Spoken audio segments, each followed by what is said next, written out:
Linda, welcome back. Hi Wayne, here again. Podcast 4. I know, 4. Remember your new name, Queen of Podcasts. Definitely, I'm living up to it. Fantastic. Well, it's great to have you back. We're going to be hearing shortly from staff in the School of Engineering and Built Environment. In particular, we're going to be speaking to Dr. Anthony Hyam. Yeah. We're going to be speaking to Dr. Pyam in construction and Dr. Henry in civil engineering. And then closely followed up with the work-based trainer perspective of how they take all that theoretical knowledge into the workplace and help the learners build a credible portfolio of evidence to meet the KSBs and the apprenticeship framework standards. So from a quality and compliance perspective, from your perspective as head of apprenticeships, what's been going on in the School of Engineering and Built Environment? It's been very exciting within the School of Engineering. We've had lots of development. We've had some new frameworks, that's going back in time, yes, isn't it? yeah. For goodness sake, it shows how long I've been doing Not this a lot of people job. know what frameworks are.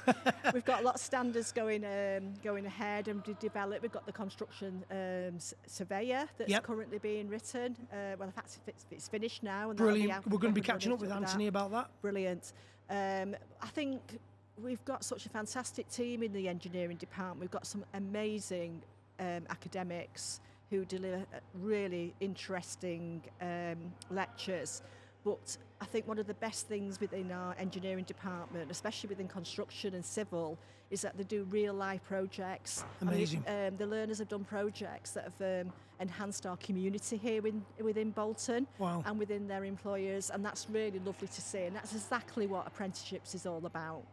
Amazing. So we've been through a bit of a journey, haven't we, with we have. the built environment, because we're going to be talking to Dr. Henry about the revalidation of his programme, how Anthony's supported alongside yourself with the rewriting of construction project management, design and site, and now we're trying to make it industry relevant. So what's been happening behind the scenes in terms of the revalidation of these programmes? Yes, so it's been really important for us for the revalidation, because these standards are now what we call integrated degrees. And this means that the learners have to complete their endpoint assessment, or as I said to you in the previous podcast, apprenticeship assessment, as they are now called, to complete their degree. So this has been a national issue within civil engineering and in construction, that apprenticeship learners who weren't engaged fully within the apprenticeship programme with their employers were leaving just with their degree, and they weren't completing their apprenticeship. And that's not just been at the University of Greater Manchester, it's a national issue, wasn't it? It's a national issue. Yeah. And fortunately for us, this has been recognised, and the importance of having an integrated degree. So this has been a really, really positive step for us to make sure that our learners are fully engaged right from the beginning with their apprenticeship programme. And the programme leads and the tutors have really engaged in this. They've developed the programme to fully integrate that apprenticeship approach. So, School of Engineering and Built Environment, or the Built Environment as we're discussing today, consists of civil engineering, 2 pathways in construction, and the newly written construction quantity surveyor, and also Anthony, we're discussing with him about the chartered surveyor. So, is it exciting times for the built environment? Yes, it is. I think, definitely. It's watch this space, I think. So we've heard previously from the business school about defunded apprenticeships. Yeah. What do you think the landscape holds for the built environment? It's very positive, with lots of development, and obviously engineering and built environment and construction is on the government's agenda. Just a skill shortage. It's their skill shortage, it's their growth area. So this is something we know will continue and can only get better. Fantastic. Listen, it's been great catching up again. And you? Kicking off our podcast 4 from the Queen of Podcasts. And we're looking forward to hearing from Anthony, Pyam and Mark. And is anybody else that I've missed off that list? I don't think so. Is that everybody? Yeah, I think so. Okay. Yeah. Lovely to meet you again. Thank you. Okay, so really pleased to welcome Dr. Anthony Hyam to podcast 4 over in the School of Engineering and the Built Environment. So, Anthony, welcome. Thank you. And I think where we should start really is back to the beginning, talk about your career and how you've ended up at the University of Greater Manchester. Yeah, okay. So I started my career fresh out of school, actually. I didn't go the A-level route or anything like that. I went the apprenticeship pathway. Oh, wow. So I did an apprenticeship in a craft. I was a joiner. I was very quickly told that I was not a joiner. And the guy who ran the firm basically said, you're a quantity surveyor. And I thought, well, what the hell's one of them? And I sort of shadowed him for about 6 months, realised that probably I am a QS. And then I moved from that organisation into private practice as a consultant, trained as a QS. By about 22, 23, I was running multi-million-pound projects as a project manager stroke QS. And then I came here to the university, it was then the University of Bolton, to do a degree in quantity surveying. Towards the end of that, my supervisor from the dissertation said, I thought about becoming an academic. And I'm thinking, well, no, not really. And then, so I don't know quite what happened, but I ended up... It's a loaded question, that, isn't it? It is a bit. What is an academic? What is an academic? And he sold it to me on well, you got this flexibility, and you can do this, and you can do that, and you're pretty good at research, you can do it. So, next thing, I'm sort of here, working as a lecturer, and I thought, I'll give it a go for a year, and then I'll go back to industry. And that was 20 years ago. Wow. And I'm still into the game. So I did about 5 years here, then moved to Sheffield Hallam. From Sheffield Hallam to the University of Salford, and then back to here. Interesting. What was your postgraduate qualifications in?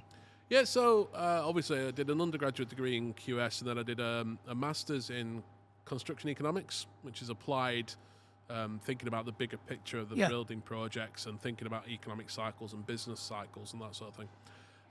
Then I did a PhD in quantity surveying, looking more around social housing and thinking about what we now call social value. It wasn't social value then, nobody had heard of the concept, but it's evolved into social values. Thinking about sustainability and thinking about building projects as not being just a building project, but being something that is for people, it's for communities, it impacts on the place you put that project, positively and negatively. So that was the focus of my PhD research, and then a little later on I became head of construction at the University of Salford and did an MBA. Oh, wow. And then I came back to where it all began, to this university here, and here I am. Oh, that's fascinating. So tell me something about yourself, rather than just the academic side of it. Tell me about Anthony and who Anthony is. Yeah, well, I don't really... So, yeah, I suppose as an academic, I am the academic, and as all academics, we tend to live and breathe that part of the role.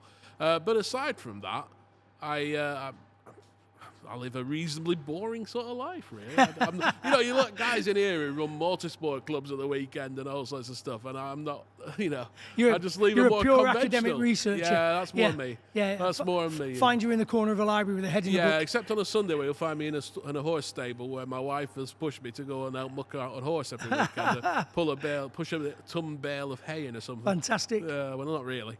I'd rather be sat in the corner of a room with a book. But it's interesting to get a pure academic who's got as much knowledge about degree apprenticeships as you have. So it's quite a privilege for me to work with you, with an academic who understands the degree apprenticeship landscape. And I know you've done a lot of work in the last couple of years at the University of Greater Manchester in revalidating some of our programmes, and you're quite heavily involved with CIOB. So if you could just tell me who CIOB are and what type of work you've done. Yeah, absolutely. So CIOB is the Chartered Institute of Building.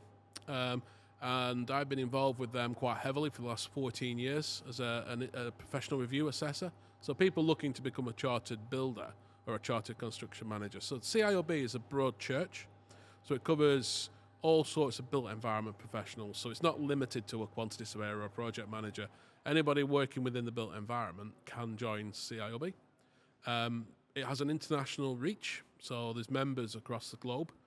And my role as a professional review assessor is to decide whether those people are qualified or sufficiently competent to become a chartered member. So I could have an applicant, and I often do interviews for applicants. So like yesterday, I was doing a webinar for the CIOB, and there are people from New Zealand on that webinar. Oh, wow. There are people from China. That's far-reaching. As far-reaching as the USA, Canada, a very international group of people coming to seek out membership.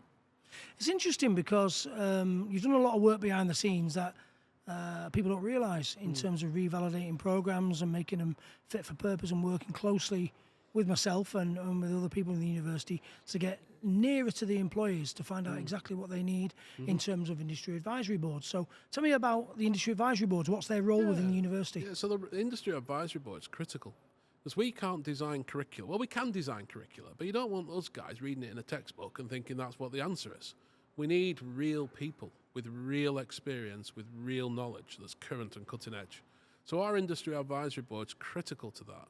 So we design curricula with them. So they're senior people working in industry.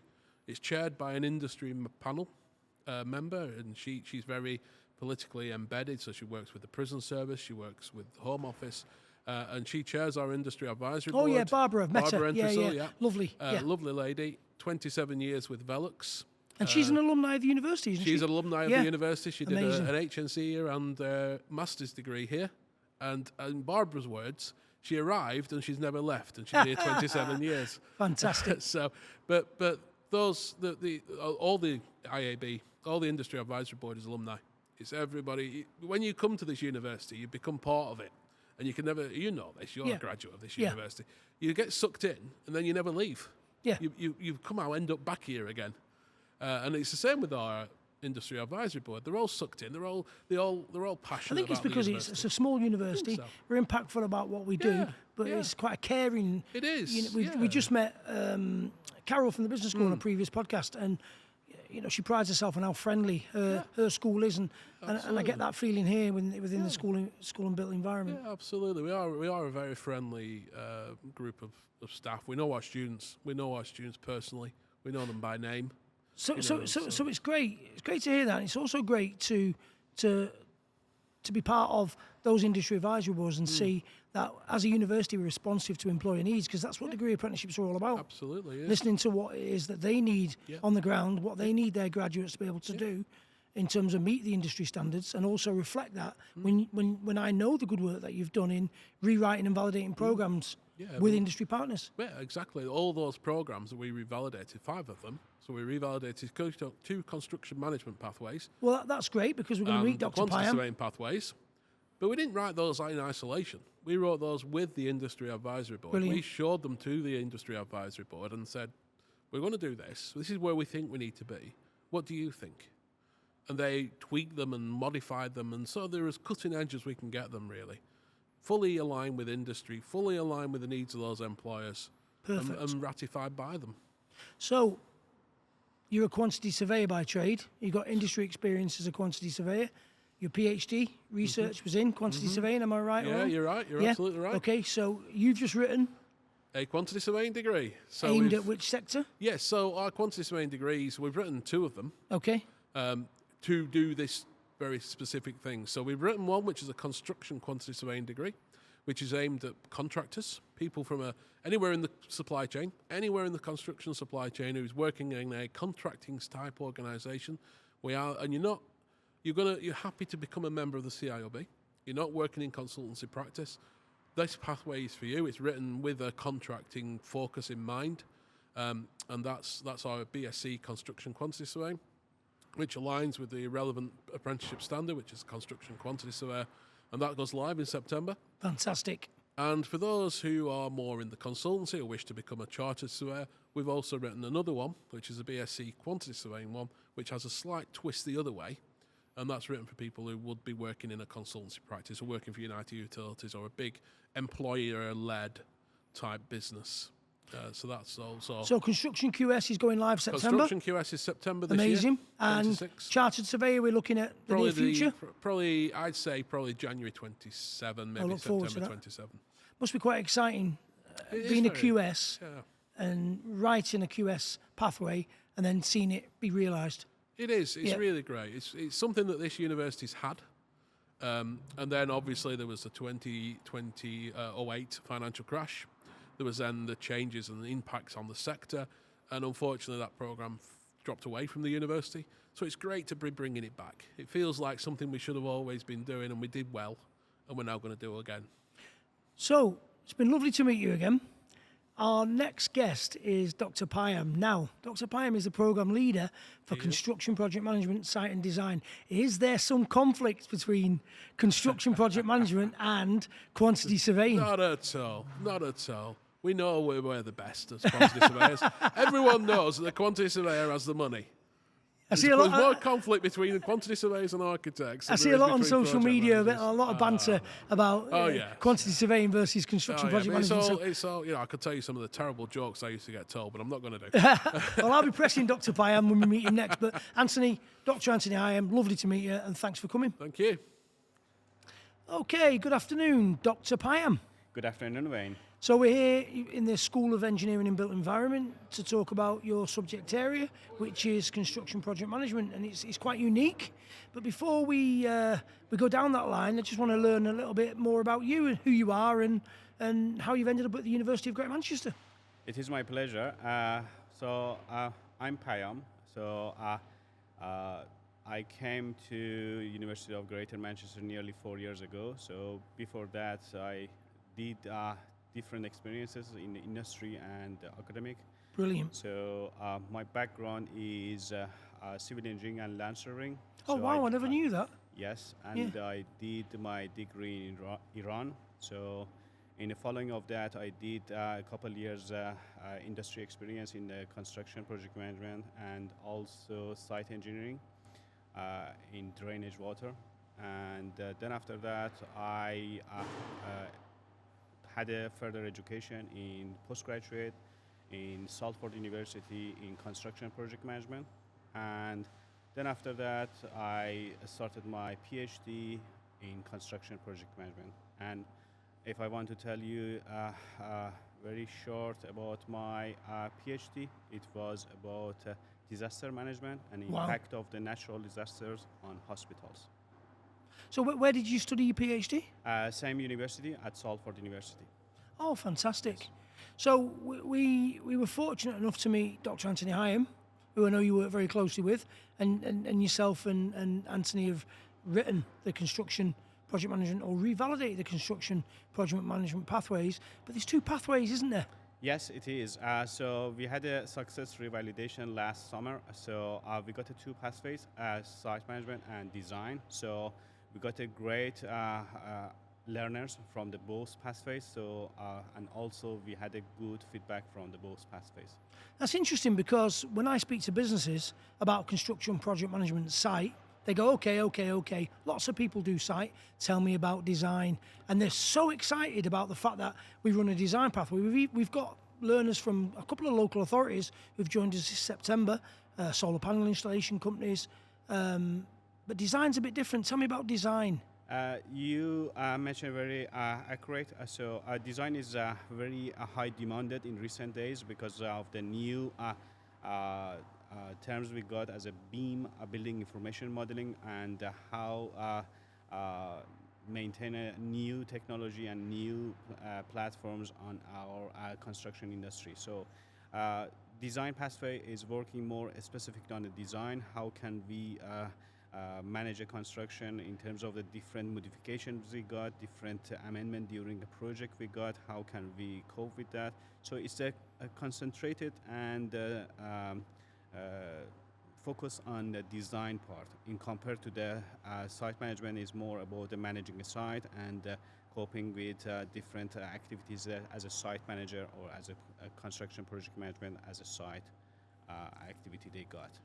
Yeah, degree apprenticeships in construction project management, very exciting, very popular, pipelines looking healthy. Do you do any other programs in construction? Yes, we do in the postgraduate level construction and project management, and it's a very good opportunity for the degree apprenticeship in the undergraduate. If they think they are interested to follow their education, we got this chance for a postgraduate level in construction project management level to study furthermore in details and in the following, if they are interested to have a further study in PhD level, they got this chance to study at the University of Greater Manchester to get a benefit of the different academic staff member, supervisor. So that would be amazing. Oh, that's fantastic. So, on a personal level, what makes us different from a staff member's point of view? You as a staff member, why the University of Greater Manchester in Bolton? What is it you like about this university? What keeps you here? As a staff member, I want to say my point of view. I found the University of Greater Manchester very friendly, and I found myself nearly 4 years, I said earlier, so I'm here. So I found very helpful colleague. So at any time, if there is any concern or any issue, I got a great support from the rest of the team. And just before we sum up, some of the businesses that work with us on degree apprenticeships, can you name them? Yes, some of the great employer we got like BAM. Okay, BAM, BAM. Construction, yeah. and the Mace. There is Mace, another- yeah. Yes, and Mace Group. and also we got the SMEs companies like, for example, FP. So this is another one I remember. So we got a variety of the different employers. I've seen we've had a few local authority people, Lancashire, St Helens. Yes. Yeah. And are Yes. they doing site management or are they more the design element? There's a combination.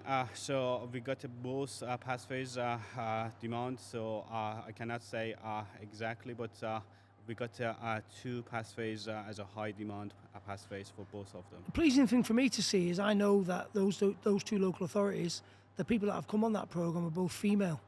So it's great that we're widening participation and we're equitable in what we do.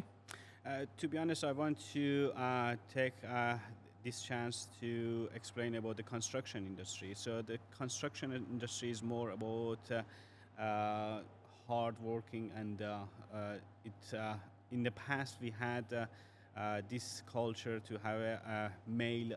Yeah, it's very male dominated, isn't it? Dominated. Yeah, But yeah. recently the industry is completely changed. So we got a combination of the male and the female. So in our program, I can say there is a combination, and we can say it's balanced between the male and female. So we got a female and a male learners. So interesting for me to see from an outside perspective is that the last couple of appointments within the school have been ladies Yes. to teach. Yes. Yeah.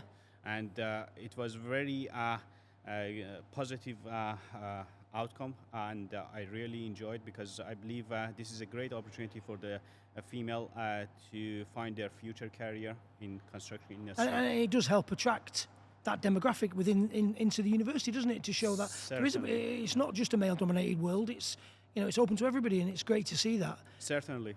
And this is another fact I need to mention in terms of our course. We work on the health and safety, so it can mitigate that hesitation in terms of the health and safety in the construction industry. So it would be very positive reason for the female to join to our program. Perfect. So I'm going to end it on a light-hearted note. So we met Dr. Anthony Hyam. Now you know his PhD in his research area is quantity surveying. So he's written a construction quantity surveying and the chartered surveying pathway. Now, who's better, construction project management or QSs? So I cannot say my personal opinion. I believe it's a learner's choice. So based on their criteria and based on their motivation, they can select. But I'm a construction management program leader, so I can encourage them to join to our program as a construction management. For peace, we'll call it a draw, 1-1. Certainly. But there certainly is a lot of banter between construction project management and quantity surveying, who does what and who's more important. So, Dr. Henry, welcome. Thank you very much, Wayne. It's Podcast 4, where we're in the School of Engineering and Built Environment, and I'm excited to touch base with you and learn a little bit more about your program. good. All right, thank you very much. I'm So- happy to fill in. Brilliant. So we've met Linda, our head of apprenticeships, Okay. Dr. Anthony Hyam, the Associate Director of Engineering, and we've also caught up with Dr. Payam Yes. over construction project management. But I'm excited to learn a little bit about you and a little bit about civil engineering. So just take us back to the beginning. Where have you come from? What's your academic achievements? And how have you ended up working at the University of Greater Manchester? All right, thank you very much. My first degree is in civil engineering. I did that abroad, and I did my PhD at the University of Nottingham. Oh, wow. Yep, civil engineering, IT biased. And from there, I moved on to join Oxford Brookes University as a postdoctoral research assistant. And I also helped as associate lecturer. I worked there for about 4 years and moved on to join University of Bolton at that time, now Yeah. Greater Manchester, as a lecturer in civil engineering. Amazing. Yeah. So we've worked together closely now for the last 2.5, 3 years. Yes. Tell me a little bit about yourself. Where do you come from, and what's your passions? Right. By birth, I am a Nigerian, and I moved and started staying in the UK about 15 years ago, and become part of the society, the country, which I'm glad to be. And in terms of passion, I like football, right? Which team? Which team? Manchester United, yeah, the red, yeah. Well, I used to work for Manchester United. Yeah, it's good to paint Manchester red sometimes. Because, the Blues have been taking over a lot, but it's good. We are coming up, and I like football. I played football when I was younger, but growing up much later, I relaxed a bit. So football is my passion.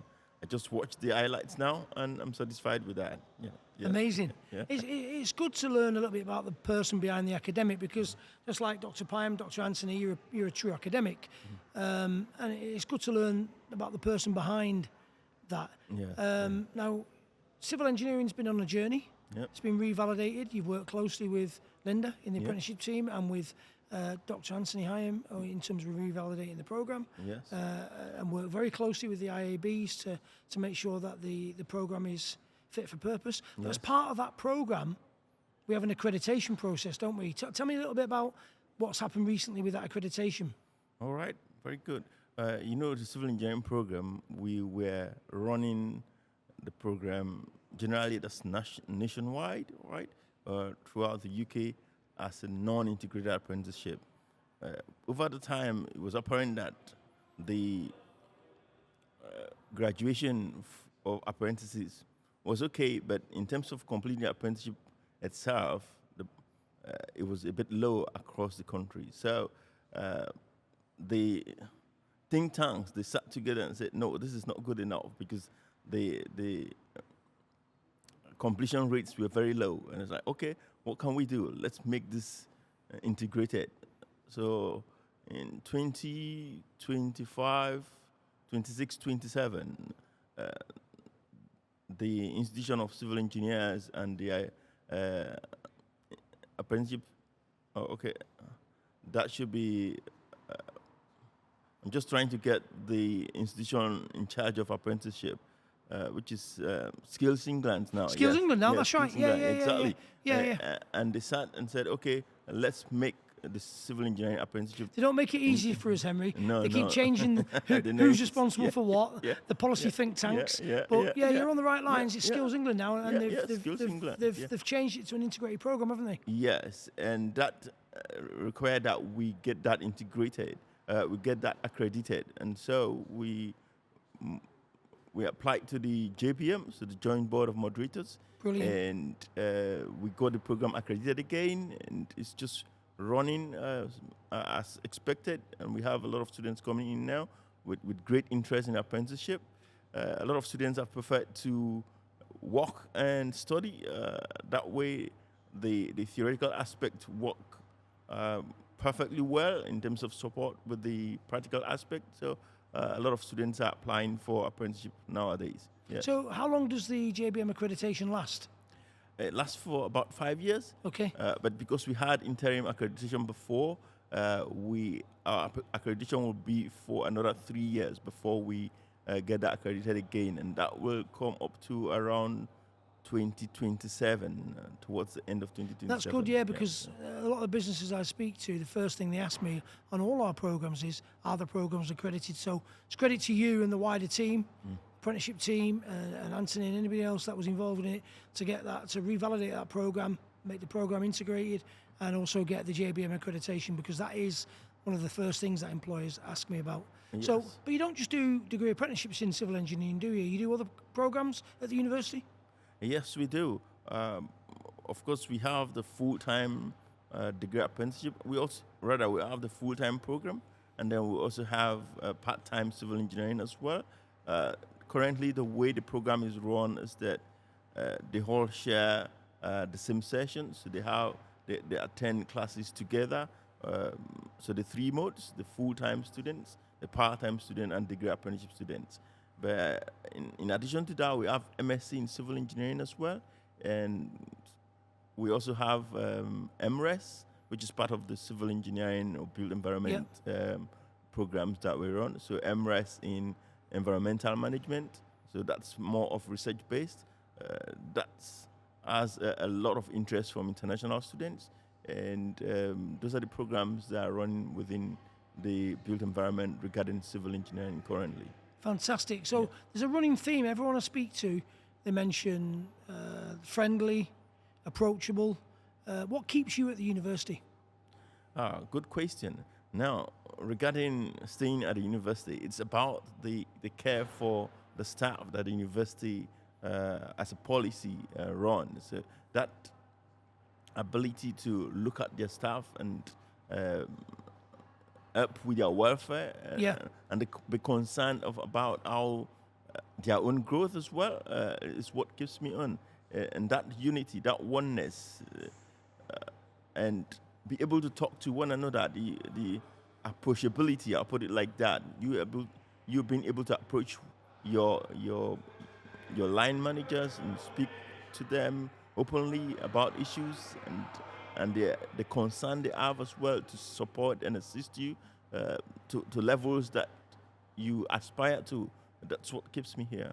Yeah? That's lovely. That's lovely to hear, because we spoke previously on a previous podcast with a couple of learners at the business school, and they both said that it was smaller class sizes, more personable, very friendly, and what I can see is the relationship with various stakeholders at the university is very good. Yeah. So between School of Engineering and Built Environment, you've got open, fluid contacts with the Central Apprenticeship team, with Linda's team, Yes. and the wider quality team. And it all seems to be everybody works together Yes. for a common goal, which is, without preempting it and scripting it, which we haven't done. That's nice to hear and nice to see, because I'm hearing it from a lot of people. That's the culture within the University of Great Manchester. University. Yeah. That friendliness is very good. Yeah. And it's encouraging to staff as well. To help you give the best, Yeah. Yeah. Well, listen, Henry, Dr. Henry, Yeah. lovely to meet you.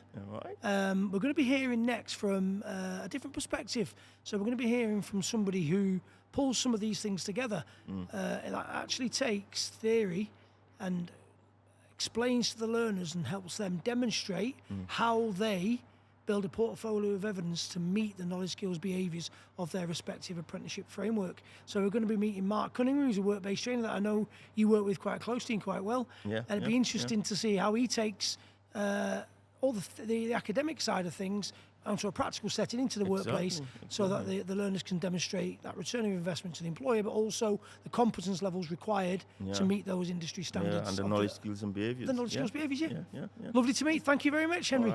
All right. Thank you. Mark, welcome. Thank you very much. So, podcast 4, where we're in the School of Engineering and Built Environment. And you've got a slightly unique position here, because we've heard from Linda, our head of apprenticeships, and we've also heard from several academics. We've heard from Dr. Pyam, Dr. Anthony, and also Dr. Henry, civils, construction project management, and construction quantity surveying. But you're slightly different. You've got a slightly different non-academic type role, haven't you? So, Yes. But before we discuss that, tell me who you are. Tell me a little bit about yourself. Okay. Well, I'm Mark Cunningham. I'm a work-based trainer, which is the title we go under at the university here for, the mechanical and electrical degree apprentices. I only deal with actual apprentices from companies. I don't work with the students. On that an are undergraduate. Not, It's on the degree undergraduate, apprentices yeah. only, isn't it? Just apprentices. Amazing. Yeah. Okay. But tell me about you. Okay. Tell me how have you ended up at the University of Greater Manchester? What you've done previously, and what's how you've ended up here in this building. Yeah. Okay. Very sort of potted history. I started when I left school. I served my time as an engineer. worked in heavy engineering, covering motor industry, Ministry of Defence stuff, quite a variety of stuff, to be quite honest with you. From there, I went into the security industry, so still engineering on the electronic side of security. I had my own company. I also got involved in the regulation of that side of the industry. Brilliant. I was a founding director of one of the trade bodies and also later an inspectorate, which went through a series of mergers to leave the existing inspectorates. I was a member of the Association of Chief Police Officers, one of their committees in the security industry, working with the Home Office, 43 police forces, the Association of British Insurers, Association of British Bankers, and quite a few other bodies to bring regulation to the industry. After that, I went into the educational side of it, or the training side of it, through CITO, which was the Security Industry Training Organisation, later becoming Skills for Security, and they're the biggest supplier, if you will, of apprentices in the electronic side of the security industry in the country. And I also did consultancy, again, for quite a very good number of years, and that brought me up until 5 years ago. And then I had a heart attack. Oh, wow. Triple heart bypass. I had nearly 2 years off work and thought, what do I do? Do I retire? And then the job came up here. I applied for it, got it, and I've never looked back since. Well, we're lucky to have you. All that industry experience to bring in and our learners, our degree apprentices, to benefit from your vast amount of experience in the industry is a running theme in the university. It's great to see. Is there any, without mentioning political parties, has there been any, I've heard whispers, there's been some... I was a local councillor as well here in Bolton and Brilliant. represented them on various bodies, combined authority, both in health and flood defence and various other sort of things. So it's good. I like to get involved with my hometown. I started, as I said, when I was an apprentice, really in what used to be BIHE, and then it was run on from the Mechanics Institute, which is where this comes from 200 years ago. That's right. I've been involved at various stages of my life here in its various guises, right through now In fact, to isn't university. it our 200th year? It is. Yeah. It is. Amazing. Absolutely. So yeah, anything I can put back now. Never actually expected in the latter stage of my career to be coming back to where I started, but there you go. It seems. Well, you know, it sounds cliche, but we are a family, aren't we? Yeah, You very know, much so. when I speak to a lot of the academics and the wider teams and the different schools, there's a running theme of friendliness, but also alumni. Yeah. A lot of people who've studied here come back and work here, which is great to see. But your role's slightly unique. So what does a work-based trainer do? Okay, well, a work-based trainer is sort of the linchpin or link between employers, academics and tutors, and the apprentices themselves. So it's to make sure that they go from, quite simply, A to B throughout their degree apprenticeship, come out with the qualification at the other end and the endpoint assessment, and anything that happens on that journey, I have to be involved in. So whilst I do regular, what we call quarterly reviews with each of the apprentices, then I also meet them on site with their employer. We look at what they need to do here at the university and how can we take what they learn in the university and apply it in the workplace. Amazing. Yeah, because this is a real world. These guys are working, and guys and girls are working in real, serious jobs out there. Yeah. They've got to make it in the real world. It's not just a theory.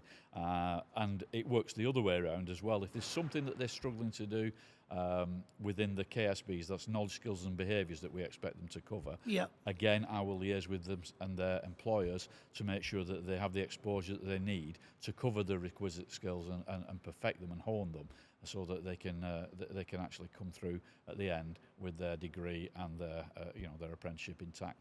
That's amazing. So effectively, you're the link between the academic side of things and what's actually happening in the workplace. Absolutely. Yeah. And also pay attention to. A lot of people forget not only is there those elements, but there's also the home element. They're trying to balance a full-time job with a full-time life out there, plus an academic life. Yep. The pressures can be quite intense at times. So it's also been able to listen to them, advise, refer on to other people that they may need to speak to make sure that they get the full benefit of everything that's available to them and come out a well-rounded individual with the qualification at the end of it. So who attends the quarterly reviews? Well, that would be myself, the actual apprentice, and their employer. And what type of things would you discuss at that quarterly review? You've touched on knowledge, skills, behaviours, and touched on maybe a little bit of welfare. Yeah. Can you Well, expand they're on that? included alongside academic progress. So Oh, where okay, are they interesting. at? Yep. Also, look, if there's any within that, has there been any glitches or any problems that they're facing? Review their exam progress to date, and then what they're doing next, and try and get some planning in there to make it sort of go like a pack of dominoes, really, one Yeah. thing following another. So you mentioned the endpoint assessment, and I got corrected rightly so by Linda, who said it's now the apprenticeship assessment, Which is correct. Yeah. which is at the end of their programme. We've just taken the end off. So you discuss with the learners all the added value stuff, the outside of the university stuff, the barriers to teaching and Absolutely. learning and to their progression, and you've discussed gaps in learning. Absolutely. And then when it comes into the endpoint assessment, once they've actually graduated, because obviously they graduate before they get the degree, before we get to the endpoint assessment. Once they've graduated, then get involved heavily in helping them to prepare for the endpoint assessment, because they have other work to do. The degree is not the end of it. Yes. Which is different to Yeah. a normal student coming in. So we have to work with them, and also with the endpoint assessment organisation and their employer, to make sure that they are ready to go through that endpoint assessment, which really has two parts to it. They have to do a presentation. They also have to put together a report which will help them with a professional discussion, and the professional discussion is quite a big element. It's like it typically takes about an hour and a half Okay. with them, and So that's discussing everything they've learned, yeah, putting industry. it into context. Yeah. So the assessor from who's industry based will have that discussion with them to make sure that they can really explain the ins and outs of everything to their satisfaction, in order for them to complete that. So if I was to sum that up, you would be the apprentice's professional best friend for the duration of their programme. I suppose so. Yeah. Yeah, interesting. Listen, Mark, it's lovely to meet you. Just to wrap up, it's lovely to learn a little bit more about what you do, but just to wrap up in 20, 30 seconds, why do you work here? What's unique about here? What is it you like about the University of Greater Manchester in Bolton? I like to be able to help people achieve their goals. I like to be able to do something tangible that has benefits for them now and for the rest of their lives. As I've said to any apprentices I've ever worked with, what you put in now determines what your life's going to be in future. If you want the nice house, the nice cars, the holidays abroad, etc., what you put in now will decide whether you get that or not. This is your future you're building. It's not just getting through exams. This is your future that you're building now. So anything I can do to help them get to that point, I'm happy to do. Lovely to hear. Great to catch up. Thank you, Mark. Thank you very much. Okay, thanks for watching podcast 4, where we've met staff from the University of Greater Manchester School of Engineering and the Built Environment. So we had a brief overview from Linda, our head of apprenticeships, and then we went straight into it with Dr. Anthony Hyam, Associate Director of Engineering, and then we met some of his colleagues, Dr. Pyam from Construction Project Management, Dr. Henry from Civil Engineering, and then we rounded it up with a really nice chat with Mark, who is a work-based trainer, and what Mark does is he links in all the academic learning and achievements, puts it into context, and helps the learners build a credible portfolio of evidence to meet the knowledge, skills, behaviours framework. And if you want any more information, contact apprentices@greatermanchester.ac.uk, and that'll go through to Linda's team. We'll be looking forward to answering any questions that you've got.